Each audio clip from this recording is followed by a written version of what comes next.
আমার প্রিয় বন্ধুরা, জীবনের সবচেয়ে চরম সত্য এবং গোপন তথ্য আমি তোমাদের কাছে আজকে বলছি। প্রতিটি মানুষের জীবনেই প্রেম আসে, ভালোবাসা আসে, আসতেই হবে। এটা হচ্ছে ডিভাইন কোয়ালিটি। প্রত্যেকের জীবনে, প্রত্যেকের হৃদয়ে, প্রত্যেকের প্রাণে, প্রত্যেকের হৃদয়ে প্রেম আসতে বাধ্য। প্রেম ছাড়া মানুষ বাঁচতে পারে না।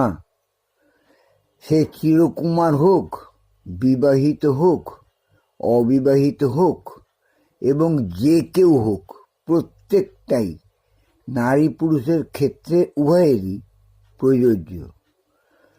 প্রেম এমনই একটা জিনিস যেটা হৃদয়ে একবার যদি বাসা বাঁধে, সে বাসা পৃথিবীর কোনো মানুষের ক্ষমতা নেই, পৃথিবীর এমন কোনো শক্তি জন্মায়নি সেই ভালোবাসাকে, সেই প্রেমকে তোমার হৃদয় থেকে উপড়ে ফেলে দেবে।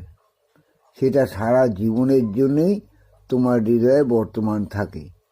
দেখবে অনেক পুরুষ আছে, অনেক নারী আছে যারা বিয়ে করে না, চিরকুমারী থেকে থাকে।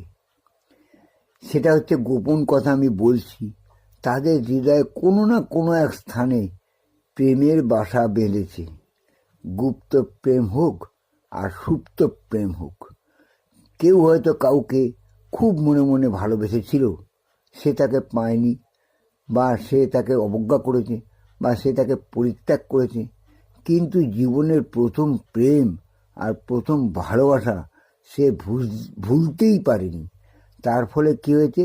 সেই আঘাতের ফলে, সেই মনে হৃদয় বিদারক আঘাতের ফলে সে চিরকুমার বা চিরকুমারী রয়ে গেছে। আবার হয়তো পারিপার্শ্বিক চাপে বা প্রয়োজনের খাতিরে কেউ হয়তো বিয়ে করেছে, কিন্তু তার ওই সুপ্ত গুপ্ত প্রেমটাকে সে এখনো ভুলতে পারেনি। তাই বলছি কি বন্ধু, সুপ্ত প্রেম, গুপ্ত প্রেম হচ্ছে ডিভাইন কোয়ালিটি, অত্যন্ত শুদ্ধ এবং সরল। সেটা যার হৃদয়ে বাসা বাঁধে সে কোনোদিনই ভুলতে পারে না। তাই সে না ভুলে অন্য দিক থেকে সেইটাকে ভোলার চেষ্টা করে। হয়তো সে বিয়ে করেছে, কিন্তু জীবনের প্রথম প্রেমটাকে সে কিছুতেই সে ভুলতে পারেনি। আজও তার হৃদয়ে রয়ে গেছে।